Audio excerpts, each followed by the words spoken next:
उत्तर प्रदेशची राजधानी लखनौ येथील अलीगंज परिसरातून एक धक्कादायक घटना समोर आली आहे।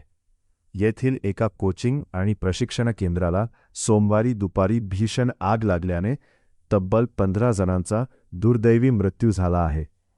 मृतांमध्ये बहुसंख्य विद्यार्थ्यांचा समावेश असल्याची माहिती मिळत आहे। आग इतक्या वेगाने पसरली की अनेकांना स्वतःचा जीव वाचवण्यासाठी इमारतीवरून उड्या माराव्या लागल्या।